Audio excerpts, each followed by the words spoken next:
Veganism is not just about diet, and veganism is not just about food, but learning to fuel ourselves and nourish our loved ones is one of the learning curves when moving toward a vegan lifestyle. Today's guest on the podcast, Stephanie Dreyer, is a fantastic resource because Stephanie is a committed, ethical vegan as well as a mom and a wife who wants to feed her family in the most delicious, efficient, healthy, and ethical way possible. Her program, batchcookingclub.com, is such a clever and helpful resource for people who think that learning to cook whole food, plant-based, vegan meals for themselves and others is going to be just too taxing. And I think you'll really enjoy hearing from Stephanie Dreyer. Her links will be in the show notes, but her website is, as I said, batchcookingclub.com. And honestly, it's a multimedia extravaganza. There are plans, there are substitution lists, there are shopping guides, there are videos, interactive calls, a Facebook group, really, really thorough and helpful. And you can also find her at stephaniedreyer.com. And Stephanie is like many of us.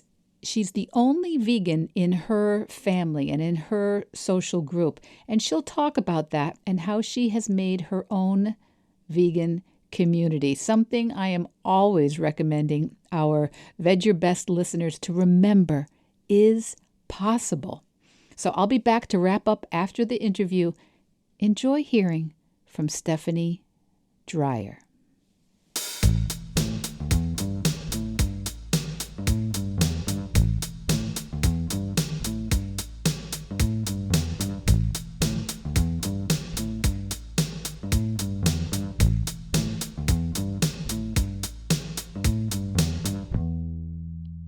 Stephanie Dreyer, welcome. Welcome to Vedge Your Best. Hi, thanks for having me. It's a pleasure, pleasure, pleasure. I had my first interviewee last week with Sid Garza-Hillman. I don't know if you know who he is, but he's a vegan thought leader, and you're my second. So I'm branching out into this technology. So work with me.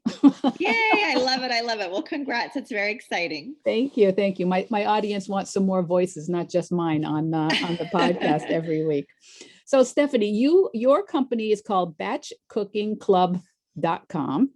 And one of the things I'm excited about, not only you're vegan and you have a business that helps vegans eat or helps people who are feeding vegans feed them appropriately. So you're my perfect guest because a lot of my clients are vegan side gigs they're starting or micro businesses or experimenting with new businesses. So I want to hear all about it. Tell me about when you became vegan.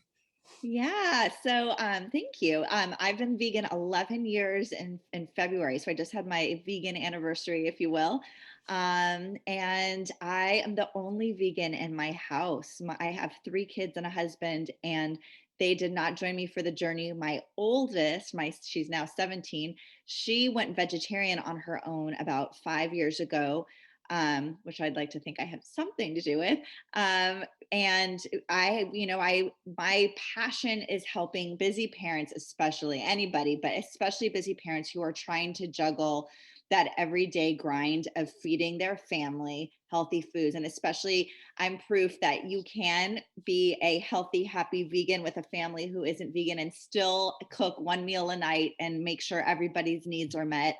And so that's what I love to do is help with that juggle, because I know it's such a grind and I want people to enjoy their dinner time, not be stressed out about it. Yeah, that's wonderful, Stephanie, because that is one of the excuses I hear most is like, well, I can't cook a separate meal for either my vegan family member or for myself. So Yes. you figured out how to make that possible, huh?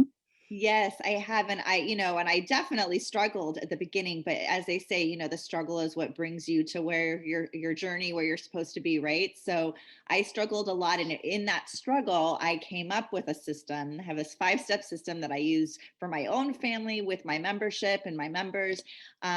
and then in the meals, is coming up with meal ideas where you can make one base meal, but then adapt things here or there. If you want to add in non-plant proteins, you can. What I have found over the years, though, we primarily eat vegan at home. Like, even when I'm cooking, I'm always cooking the main meal. But even if like my husband is like, oh, I'll make chicken on the side for our two other ones who like chicken. I A lot of the time, I would say the majority of the time, we're eating vegan foods now because you keep reintroducing stuff to people, kids especially. They start to like that, and our Taco Tuesday is a perfect example. And it's a perfect example of the type of meal that I recommend to families with mixed diets, is having kind of a food bar style. And we started out making two fillings. Again, it's one meal. I would make the vegan filling. My dad would make the turkey filling, and then I'd have all the toppings, right? Guacamole, homemade pico de gallo, all this yummy stuff, everything that everybody likes, so they can make their tacos the way they want. After a few months, my kids are like, you know what, we don't need you to make the taco or the turkey filling anymore. We like this vegan one.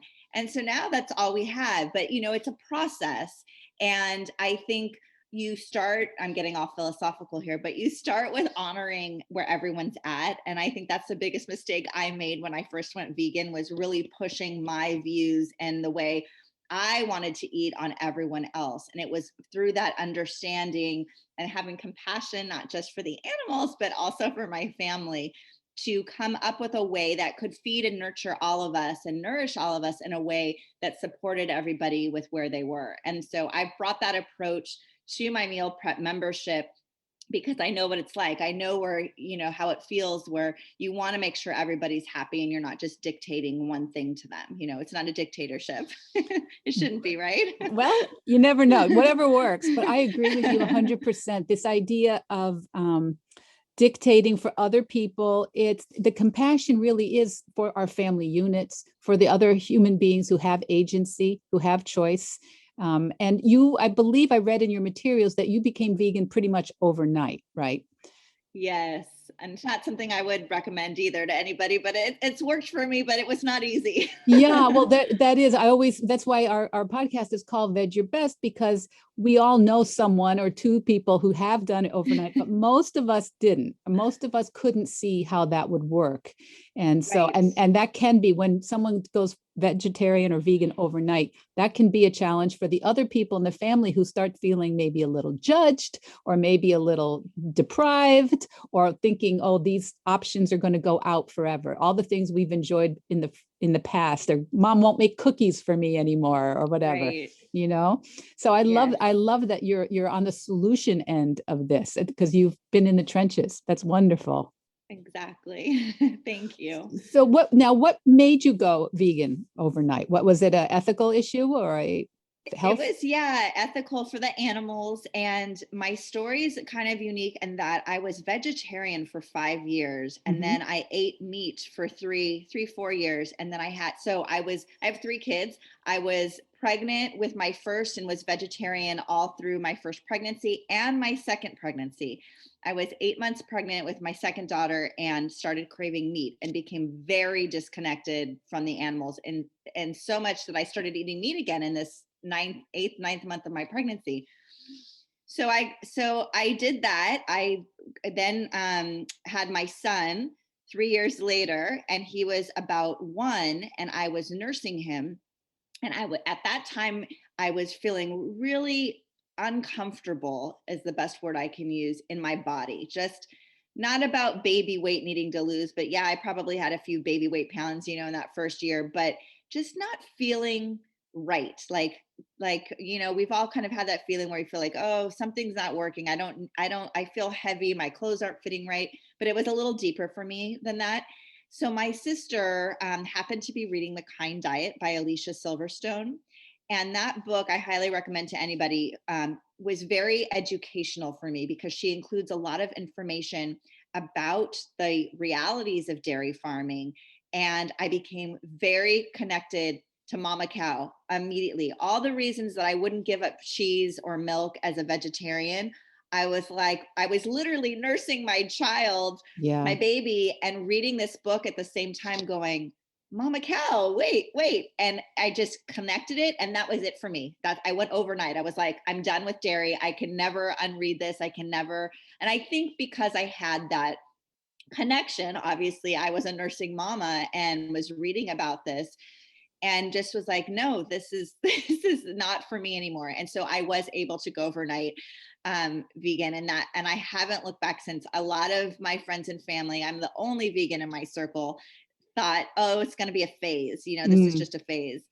And obviously it has become my life's work, my passion. I have two children's books around veganism. It's something that I believe so strongly in. And I'm lucky that I have a supportive husband, even though he isn't joining me on the journey. I mean, he eats primarily vegan now. He has been so supportive, and I couldn't have done it. I don't think, I talk to a lot of people who have oppositional spouses.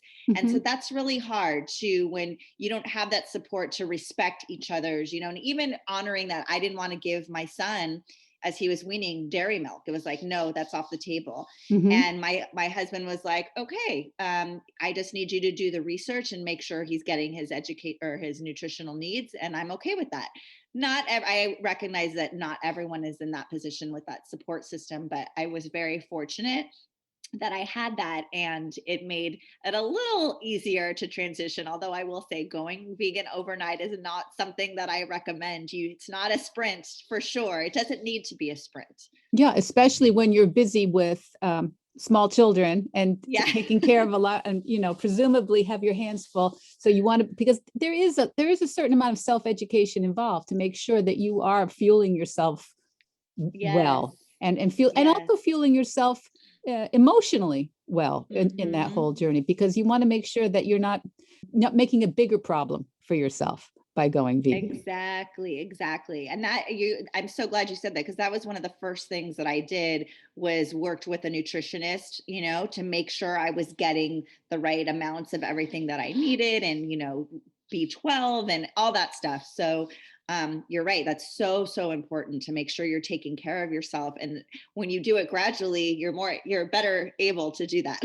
I think in general, yes, but everybody has to do exactly what works. And I think sometimes people, if they make it too gradual, they kind of lose track of what their why is, what their real reason Hmm. is. And one of the reasons I'm so pleased to talk to you is sometimes in the vegan community, we get a lot of pushback that, veganism isn't a diet. It's not just food.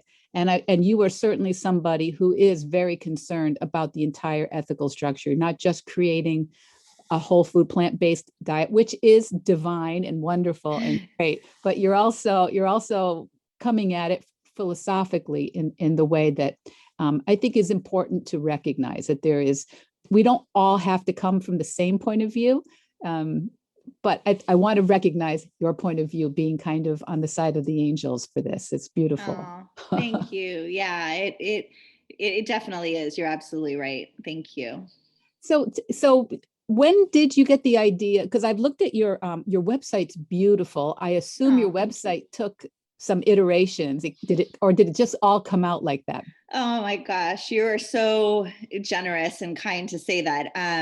I, I had about 4 months to launch my business. It was not something that I ever planned. It's so interesting. I was working full time. My background's in marketing, but I've always had this platform where I was sharing recipes and meal planning tips. And it was more of a passion project because I was looking for connection and community Hmm. in a world where I didn't have any, right, in my immediate circle. So that was my way of connecting with other vegans, giving support.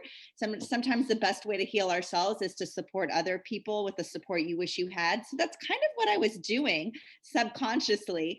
Um, and I happened to be working full time for someone in the health and wellness vegan community that I adored and thought I had my dream job and was loving it. And I unexpectedly got laid off. Her business kind of was, she was making shifts and unfortunately couldn't keep me on anymore. And I was just like crestfallen, like, Hmm. it wasn't something that I had planned to do. But so at the time, I was, still kind of, I have always done marketing's my background. I've always done consulting on the side. And I thought, you know what? It's now or never. I had this idea before or not even idea. I was teaching classes. I've always kind of taught cooking classes off and on. I've been asked to do them, and so I'll, get invited and I'll do them. Well, for some iteration of this, I had partnered with a nutritionist, and we were doing meal prep classes in my house like 2 years ago when you could actually do that kind of thing. In 2018 or 19, what I think was 2018. And it was so simple. I would literally just have like 4 to 6 recipes. And basically, this came about because I was cooking homemade meals for my family around 5 nights a week. And my friends and family would come over and see my little menu up there and see my, school lunches I had planned. And they were like, wait, what? How do you do this? You only go to the grocery store once a week? I don't. And I kind of looked at them like, what do you mean? This is normal, right? Doesn't everyone do this? And Mm. it made me take pause and say, I have something here that I should share because it doesn't have to be so hard. I was hearing like these busy mamas like going to the store every night after work and struggling. And I'm like, it does not have to be that way.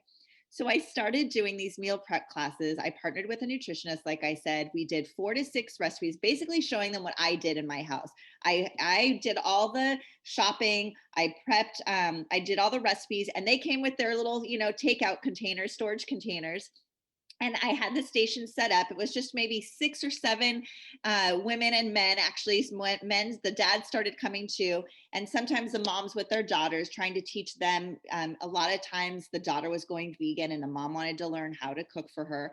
And at the end, they would leave with all the components for like a few meals for the week. So it could be a sauce, it could be, some roasted vegetables that were going to get folded into a casserole, whatever it was. They left with all this stuff. And then the next week, I would get these calls and these texts saying, oh my gosh, I'm eating so much healthier. Everyone loves the food. I'm not stressed out at the end of my day. Like, can you do this every week? And I was like, I can't do this every week because I had a full-time job.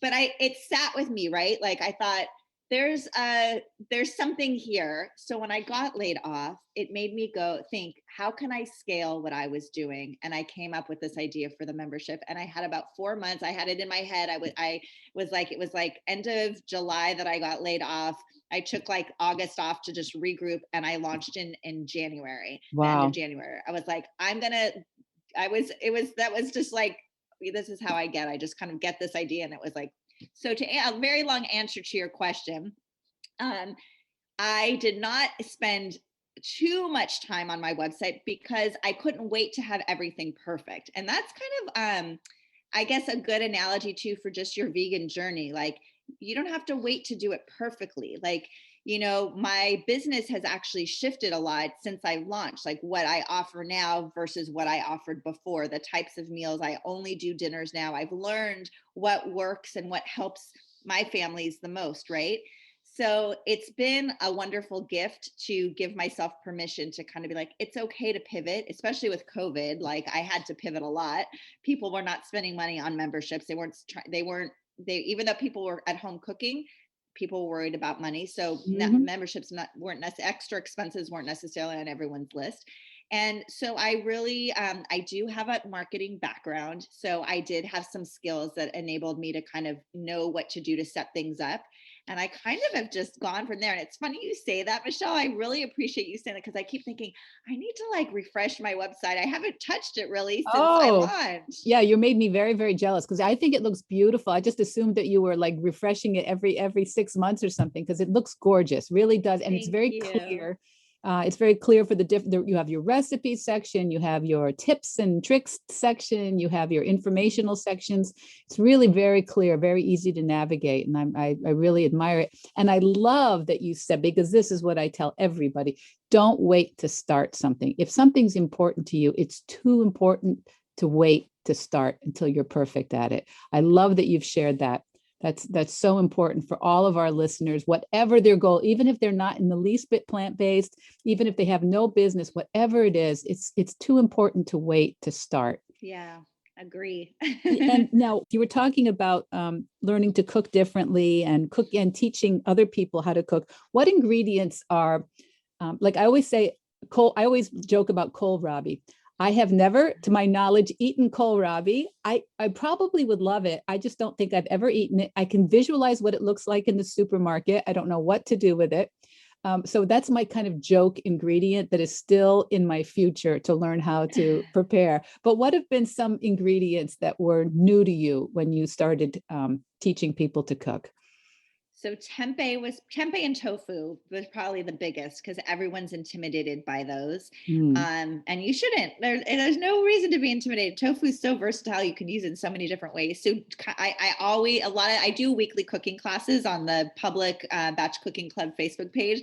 And I try, in fact, this week I'm doing tempeh steaks because I always try to pick recipes like that might be intimidating to people because they're like, what is that? I've never heard of it. So those were two for sure. And then miso was another ingredient because it's such a great, for vegans, especially, and for anybody, but especially for vegans, it adds that like kind of umami flavor, that is traditional in maybe some non-vegan dishes. And just kind of getting to know that there's different types of miso and how do you use it. And so those are probably my biggest ones. When I first went vegan, I remember going to the store and just buying anything that was vegan, like all this Alicia Silverstone had this huge list of ingredients of different things. And I was like, I'm just going to get them all.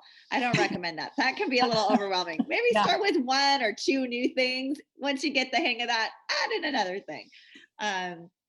So yeah, those would be my top three. And just, I love to show people how to use, how to come up with new recipes or taking their traditional recipes that aren't plant-based and using some new ingredients like tempeh or tofu to transform it and still get those same flavors, right? Mm. So that's the key, I think, is always trying to remember, like, obviously a plant-based diet is not the standard American meat, potatoes, vegetable, right? Our plate looks very different. It's mostly vegetables and then there's a little grain and some there. And people think you need that big hunk of protein. Like, you don't. It's like way more protein than we need. But I Mm-hmm. think what I try to impart on people is that you might not have the same exact meal, but if there's flavors that you like, that's so easy to bring those flavors into plant-based foods and not feel like you're missing out. In fact, you're probably going to feel like you're winning and getting exposed to all of these other things. I think that's so true. I think I thought I ate widely before I became vegan, but I eat so many more foods, so much more.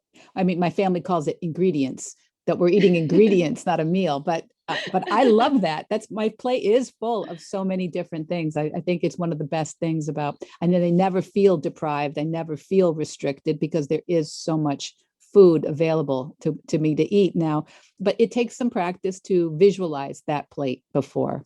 Yeah. Right. Yeah. So now your website has this week, you have your weekly menu. So your weekly menu changes every Yes. week. And I was looking at some of you had tacos, you had a Chinese salad, and you have spicy lentil quiche. Tell me a little bit about how you make a quiche in a vegan plan. There's a couple different ways. The one you're talking about is a tofu base. You can also make them with chickpea flour.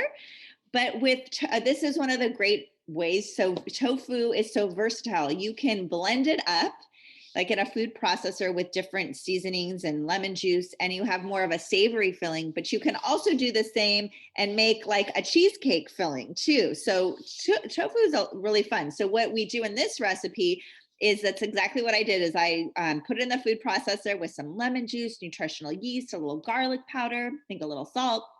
You blend that up, and then we roasted some fingerling potatoes and asparagus with some lemon juice and mustard. And then we also made some lentils with some herbs. So it's like a spring quiche.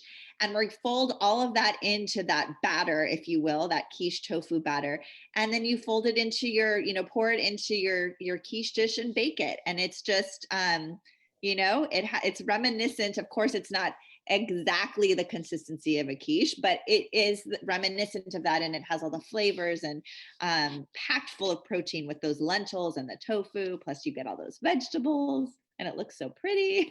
I wish I had seen it before Easter. That would have been definitely on the Easter Yes. table. That sounds like a fantastic spring brunch meal. Yes. I'm definitely going to make that one. Yeah, and I've also, so you have pantry checklists, you have planners, sheet pan meals. So that's a great thing for Yes. people. Everybody likes a sheet pan meal.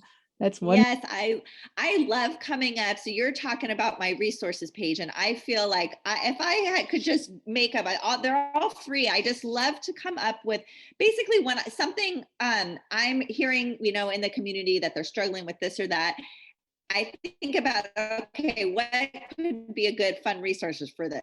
So I love to come up with all these different, basically downloads that can help people. So that sheet pan meal is a really big hit because, who doesn't want to just make a meal on one pan, not have to do dishes, and it's ready in like 30 minutes, like count me in. So there's a lot of different ideas there. I also have one for food bars that I mentioned earlier about those different kind of, think of any kind of buffet style menu where you can just feed everybody with one meal. There's different options. I do that a lot in my family.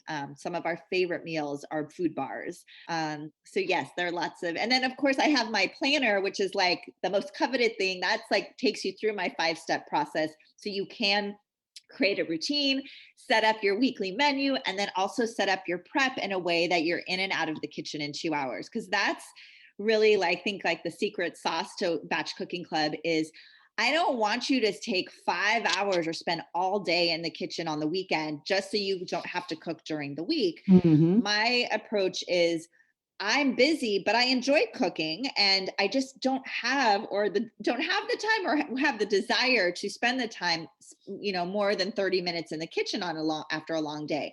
So my idea with the club is to identify where you need the help the most, and we give you 4 dinners for the week for you to plug in. And on the weekend, you spend no more than 2 hours cooking 4 to 6 things. That's going to speed up those 4 dinners during the week. So you fill it in on those nights that you need the help the most. So I take you through that process in this planner.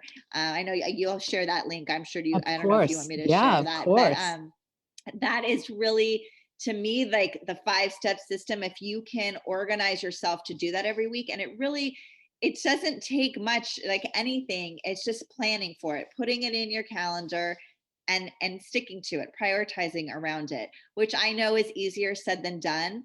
But I'm telling you, once you start to do that, and as you know, it's life changing, it's transformative, and you are eating healthier. You aren't stressed out about dinner. You can actually sit down and be more present with your family during those dinner times. And I have just found, I just love to see the transformations with my members when they tell me like what's going on with them since they, start the membership. So that's really the joy that it brings me. So anyway, I could talk forever about No, I hope you that. will. I hope you'll keep talking about it. We one of the things I do notice is if you're feeling, and I'm by saying by you, I mean me, if you're feeling sensitive that what you're putting in front of your family is maybe they're feeling deprived, they're feeling restricted, that you're not offering the things you used to make or used to offer. And if you are in the process of cooking a new meal in front of them, I think it's a recipe for feeling very defensive and very tense. So the idea of having a plan ahead of time, which is like, okay, we're going to try these this week. That's the plan.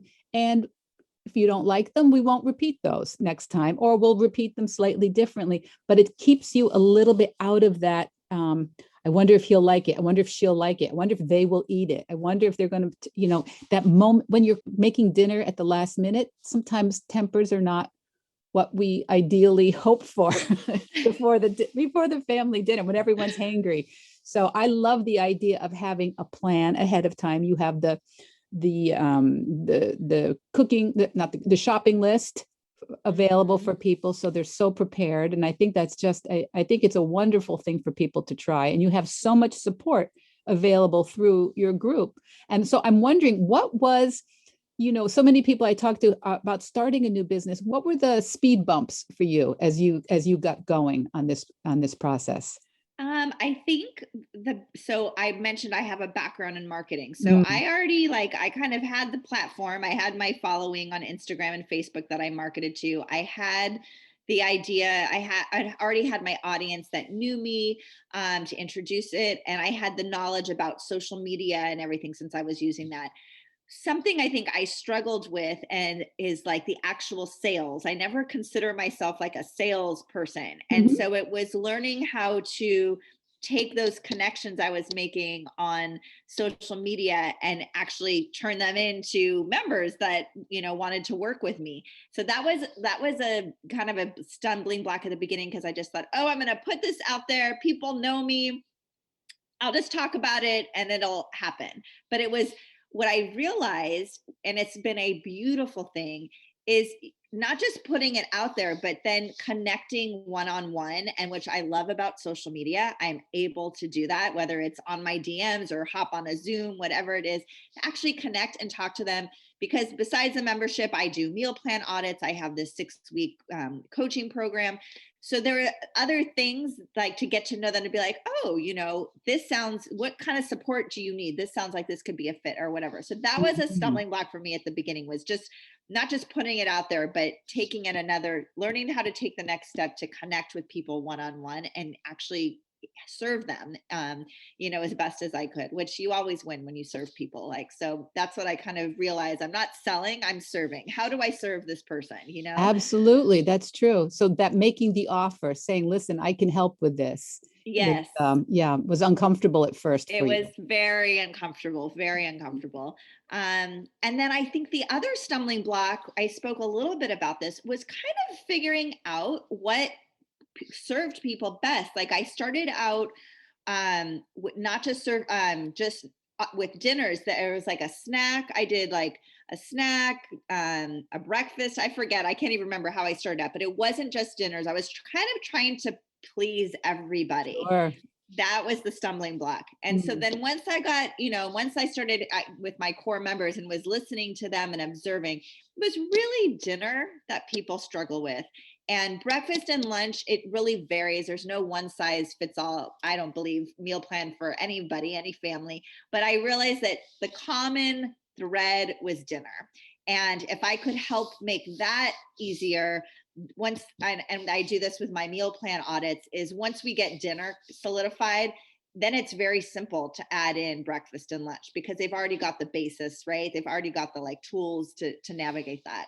So once I figured that out, which was about 7 months into the membership, that's when I pivoted and I was like, okay, we're just doing dinners, 4 dinners a week. And it simplified for everybody, not just myself, but it simplified, like, okay, that was good. But then again, like I said, I wouldn't have known that unless I let myself be imperfect and just start where I was. So I had a lot of anxiety about that, like, oh my gosh, can I pivot, can I change? And the beautiful thing now that I realize, I'm like, yeah, I can, of course, that's life. We change, we pivot, we adapt. And that's been a wonderful gift, because if you know me, Michelle, I am very type A and can be quite stubborn. So just learning to be able to, like, be flexible with that. And again, with the goal of serving my community best, what am I hearing from them? What is their need? And so that kind of helped me sit better with it, like, okay, I'm doing this for them, this is what's going to work best. So those are my biggest stumbling blocks. I think that's so valuable for most people because so many of us make, even if we're not type A, we make changing our minds being wrong, that we've done it wrong, that it was a mistake before. And it's, if we just get rid of that concept from our minds, it wasn't a mistake. It was plan A, or it was the beta, or this is how we get out. This is how we test our work. This is how we test our strategies. And same thing with cooking. There are certain foods that we maybe never really master, or we never really enjoy the way we do. I always say I always like somebody else's salad more than any salad that I make. uh, I just somehow if somebody else made the salad, it's more delicious. But this is so good to notice that it's for all of us starting. There's no, what if we just get rid of wrong from the Yes. whole concept, and we're just learning. We're learning, or we're winning. or we're learning. And so you mentioned your 6-week jumpstart and your meal plan audit as a separate type of adjunct for people who want a little Yes. more like hand holding perhaps than your tell me a little bit about that. Yeah, so both of them include the membership. So you get the benefits of all of the weekly support and the recipes and everything. But it's exactly what you're saying. The meal plan audit is ideal for someone who, usually the people who take advantage of that are people who need help getting started. Like they need to actually create a routine. Like they need my help to figure out, when do I plan every week? When do I grocery shop? When do I prep, and how do I fit it in? So I kind of get them set up, and then we spend time together creating a template. I call it a template where they can plug in their batch cooking meals, but also we give you 4 dinners. So you also have 3 other nights in the week, right? Mm-hmm. To figure out what to cook, but also set it up in a way that works for you, not create work. So I teach you how to look at your schedule for the week and determine, okay, when would I plug this meal in? When would I plug that meal in? And set up a template that you can easily swap out recipes every week. And we do that for breakfast, lunch, and dinner. So you get the whole meal, the whole or all 3 meals a day. And then I have follow-up support with you to kind of hold you accountable, because I'm your little cheerleader, making sure you stick to your plan, and then tweak it, like what didn't work, what worked. And so that it's very customized, it's very personalized. So if you sign up for the membership and you've already got your routine down and you know what you're doing, the membership's great, because then you can just plug in the meals because you've already got your system down. And I also help you get started too, so you can be successful that way as well. But the audit is definitely for someone who needs more support to actually get started and figure out a system if they're like, I don't know what I'm doing. The Jumpstart program, I do these every 6 weeks. And this is really a journey to take you from creating a meal plan routine and a process that transforms your weekly, daily dinner prep. And so it's in a group setting. We meet once a week, and we actually have, I take you through like different trainings on different aspects of meal planning, and also going plant-based. So this is really ideal for people who might be new to plant-based or need help adding in some plant-based meals. Most of my members are not 100% plant-based, but they have either family members that are, so they need to add more of those meals in, or they really want to be plant-based, or they're the one who's plant-based driving it, and they want help bringing their family along with them. Mm-hmm. So we have these weekly sessions where I take them through some training, we do Q&A, and then the fun part that I think is the fun part, we do these meal plan work sessions. So we're actually live together, putting our meal plans together for the week, plugging in the batch cooking club recipes, of course, but then also figuring out the rest of the week with breakfast, lunch, dinner. And we do that for 6 weeks. So by the end of the 6 weeks, I joke, you guys don't need me anymore because you're in a routine, you've got this down. But then they have the membership where I'm live every week to support them. But that's like another layer of support. If you need that, you're going to need to be held accountable. You want that live session to actually do it. If you're a doer and you learn by doing it, that's the way to go with the Jumpstart. So I'm actually getting ready to launch. We just finished one last week, one 6-week session, and I'm going to be launching the next one. Not this Thursday, but the following Thursday, whatever date that is, the 22nd. I don't even know what day it is. Yeah, I think it's the 22nd. The 22nd. That's the next Jumpstart. Yes. Okay. I think that will come out. I think my listeners will hear it for the next one, for the next 6 weeks, but the link will be in there. So, this is very interesting to me also, because this idea of having a little extra attention, a little extra opportunity to run by you what's being tricky for you. Because I have a girlfriend who said recently, we were in college together, and she said, I could be vegan except for eggs because I eat an omelet probably 5 times a week. I can be sick in the dark with almost nothing working in my life, but I can make an omelet. It's just automatic. I can do it anywhere, anytime. And I think this is one of the hurdles for some people, is they already know, they know where you store the food, the way they've been eating for 30, 40, 50, maybe more years. They know exactly how you wrap it, how you store it, where you buy it, when it's good, when it's not good, what you do with it when it's getting a little, old in the fridge. And so there are some new things to learn with this. And sometimes I think sometimes we overcomplicate it, that it's all going to be weird. There's going to be too many unfamiliar things in the fridge. And I love that you've offered a way to kind of introduce one thing at a time, one meal at a time for the week. Of course, they're all still in the website for everybody to go back to, but the idea of one meal or one group of meals a week sounds wonderful to me. So tell me what are some of the common pushbacks from people when they're first starting that then they laugh about later? So one of the biggest things I hear is like, I just don't have time. When my life settles down, I really want to do meal planning. I know it's going to help me, but I'm just too busy right now. When life settles down, I'm going to start meal planning. And I laugh and I'm like, that's exactly why you need to do the meal plan. So once I get them on board and we start doing it, they're like, oh my gosh, I should have done this sooner. Like I could have been less busy sooner. It's like, again, it's transformative. Yes. So that's one of the things I hear. Another thing I hear a lot too is they're really surprised by their kids liking the recipes more than they thought they would. They like something, they're trying them and they're like, oh, I don't know if my kid's going to like this. I am still surprised and delighted at how many times I hear, my kids like this, my kids love this, and they don't like broccoli or they don't like this or whatever. They don't like tofu, but they loved this. So I think having a little bravery to try some new things, and I get it. The stress is real. There's nothing worse than making a beautiful meal, putting time and effort into it, and then your kids don't eat it, and then you're not only disappointed and frustrated that they're not eating the food, but then you have the mom guilt or the parent guilt that, are they going to get fed? Are they hungry? Did they get their nutrition right? So I get it. But I do have suggestions and tips and tricks for helping people navigate that too. So there are, you can deconstruct the meal for the kids so they have the components. If they're, a lot of kids don't like to have it meshed up together. Nothing touching. Yes, exactly.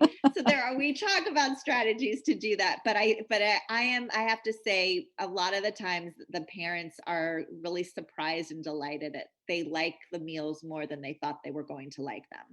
I think sometimes we use our families a little bit as an excuse for our own trepidation about all kinds of new things. Like, oh, the husband won't like it. Oh, the wife will push back. Oh, the kids, my in-laws. I hear that one all the time. My in-laws are going to be not helpful or not supportive. I'm like, all right, well, maybe they won't be sometime.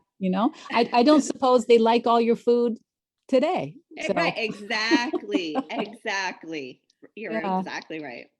Before we go on, I don't want to miss hearing about your children's books, because I think that's just beautiful. We have a new grandson, a 1-year-old in our family, a first grandson.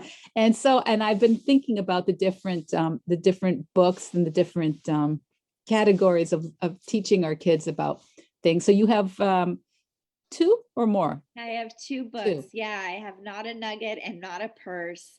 And Not a Nugget is about all the animals that we eat, and Not a Purse is about all the animals that we might wear or use at home, like furniture and rugs and things like that.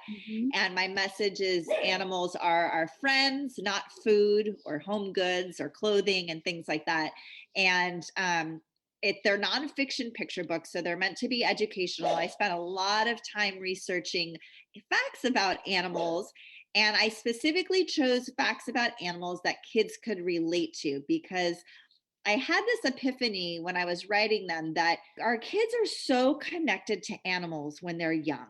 And then as we get older, somehow we become trained that, some animals are okay to use as pets and some are okay to eat. There's something happens there with our society and culture, and then we become disconnected.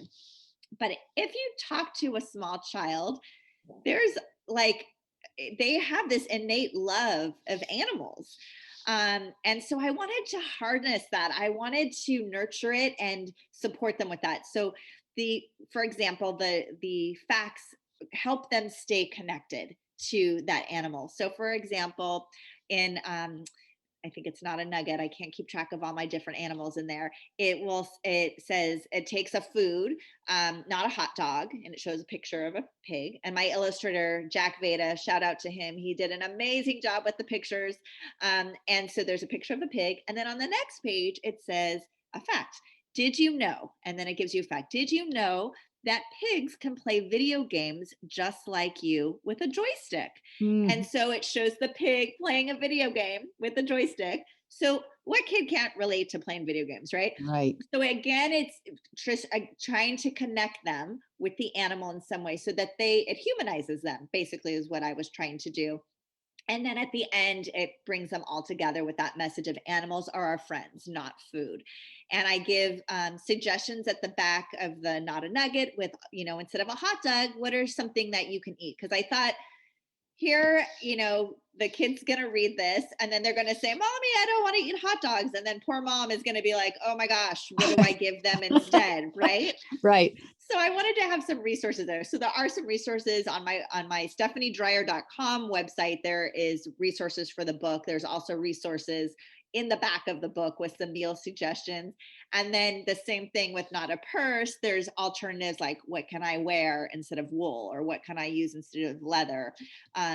So that was the journey of those books. And I have a kind of I don't know if we have time. I have a kind of a fun story about how it came about. So during this time that I was, creating my platform and sharing recipes and all of this, I was also reconnecting with my love of writing. I've always been a writer, and I'd been taking writing classes on the weekend at a local university. And I was doing all this studying to write books, write children. And I was very focused on children's books.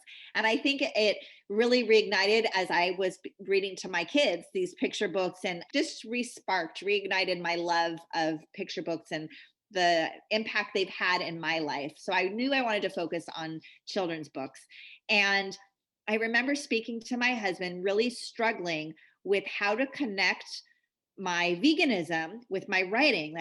I was telling him, like, I feel like it should come naturally to me, and it's not. Like, I thought by now I would have an idea, and it's just not coming naturally. And he was like, he kind of just was like pushing me, like, you absolutely can connect them, like and he was like encouraging me, cheering me on. I was just like, I don't see it. It's not coming to me. I'm really frustrated. That night I went to bed and I woke from a sleep in the middle of the night and had the idea for Not a Nugget. And in the dark, I don't even know what I grabbed. Whatever was there, I just started writing down in the dark, some notes to myself. I woke up in the morning and that was the beginning of Not a Nugget. And I pretty much sat down and concepted the whole thing in one sitting. And then obviously it took me several months to research the facts and work with the illustrator, but that's literally how it came to me. Here I was struggling. And then overnight, it was like my husband helped plant this seed that just sprouted as I was sleeping. Isn't that beautiful? Well, it's like, the analogy of planting the seed is that we can't plant the seed and keep digging it up looking to see did it do anything yet. We've got to give it a little chance to germinate. And yes, that's beautiful. That's fantastic. I think that's beautiful because because there is that special time of childhood where we create so many warm associations with animals, and I know for myself, I primarily, my beginning was more of a health journey for when I became vegan. I just know that I just closed off. I just completely closed off. I was very blinkered about the role of animals in my life, around us. And so that is probably the thing that keeps me vegan more than anything else, is the animal ethics and the ethics for the people who are charged with processing those animals. And so I feel like that's just as important too, that people who are really traumatized by the kind of work that they are kind of forced to do. So I think that's beautiful, and I think it's wonderful, and I think we all need to remind ourselves, even if we choose to continue supporting those industries, to do it with full knowledge, to full transparency of what's going on. So we sometimes get people say, well, you're pushing your values on your children or on other people. And I have to say, I grew up with the values of eating animals was pushed on me. I didn't realize it was. So I think it's, it's not a weird thing to push your values on your family. No one's forcing anyone. They're just trying to make each other fully cognizant of what's going on. Exactly. And that's what I do. Because I tried forcing and that, I wasn't vegan my whole life. So I had to have compassion of there was a time when I wasn't vegan. But exactly what you said, I just raise them with awareness so they know what they're eating, where it came from, and they can make that choice. When I share with them information about veganism, about, that's appropriate, about animal cruelty, Mm-hmm. and depending on their ages, it's changed over time. Mm-hmm. But that that's that's part of, I think, parenting is providing information and letting them decide, right? I mean, to some point, I guess we are the parents, but I am 100%, I guess, what I wanted to say in support of what you're saying, as far as giving them the information and not necessarily pushing it, but being the example. That's what I say, is I lead by example.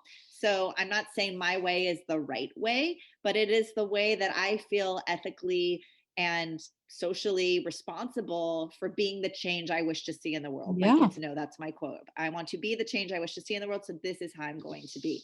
And then they can make choices. And I have seen that have a positive effect in all areas of my parenting when I approach it that way. Yeah, because there's so many, there are a million other parts of being a parent where you're not necessarily going to be on board exactly with your kids, and they may not be 100% on board with you, but you want to be fostering education and respect and compassion. And I think this is, you've given us a lot to work with. Where would you say my listeners should begin to understand what you've got on offer for them? I would go to batchcookingclub.com. That's our main website, and just go there. And then if you have further questions, you can always Instagram at Batch Cooking Club. You can connect, send me a DM, or either on Facebook as well, Batch Cooking Club. Reach out to me. Like I said, I love to connect individually, but the website, I think, does a good job of kind of showing you what's included, how it works, all of that. And you can even see, like you mentioned, a sample week. You can even try us for $1 for the month and get a feel for it. Wow. But I think that's the best place to start. Great. Great. Stephanie Dreyer, that is wonderful. Batchcookingclub.com. I'm going to recommend everybody take a look on it. We're going to put some of your info and links, well, certainly in the show notes for the podcast, but also on our Instagram and Facebook pages. And I hope everybody, you have a big following. So there are a lot of people who know about you, but maybe there's 4 or 5 people on my group that haven't heard about you yet and don't know what you offer. So I really am appreciating you coming and spending this time with us today. Is there anything you would like to add for anybody listening today?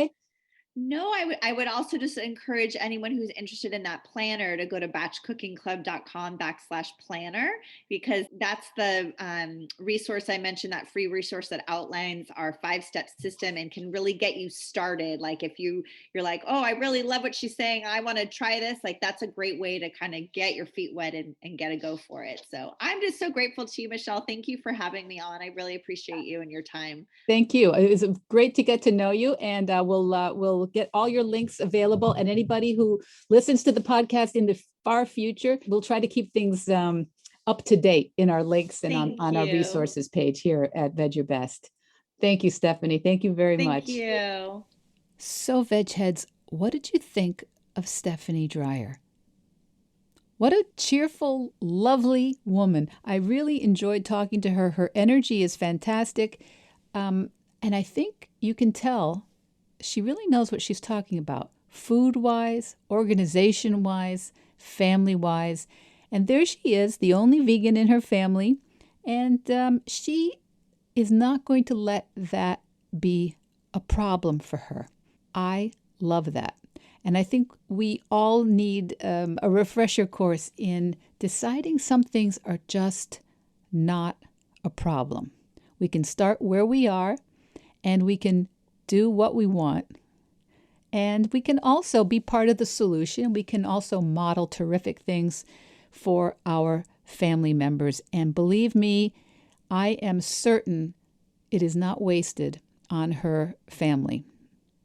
the kind of work she's put into it. Stephanie's really, really a model vegan citizen, I think. Really an inspiration for all of us. So I hope you enjoyed the podcast today.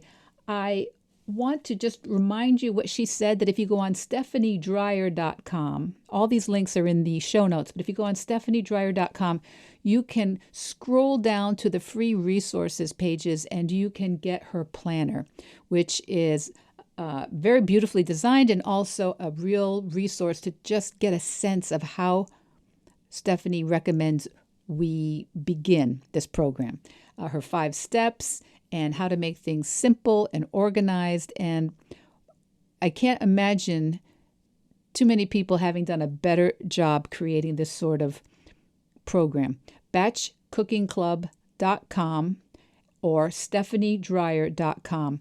I think we've really hit it out of the park with someone with some great solutions for those of us who may be a little overwhelmed by cooking for people who are plant-based or vegan, or ourselves are plant-based or vegan, don't know how we're going to be cooking for our omni or carnivore eating family members that we're still hoping will see the light. So I hope you enjoyed the podcast, and I hope you'll take a look in the show notes for all the links. And Stephanie has several extra programs in terms of more one-on-one or group coaching programs that you could look into as well. I happen to know she is available. If you email her, she is going to want to email back and see how she can be helpful to you for your situation. So don't hesitate to reach out, and maybe one of her children's books is the perfect gift for some small person on your gift list. Vedge Your Best podcast production, music, and editing by Charlie Weinshank. Thanks, Charlie. Before you go, it would mean so much to me and the Vedge Your Best team if you would hit subscribe, leave us a 5-star review, or share with someone you think might be interested. Something about algorithms, it helps bump us up a little in the rankings, and that's the best way to help others find the podcast and for us to find our audience. So, until next week, make it easy and veg your best.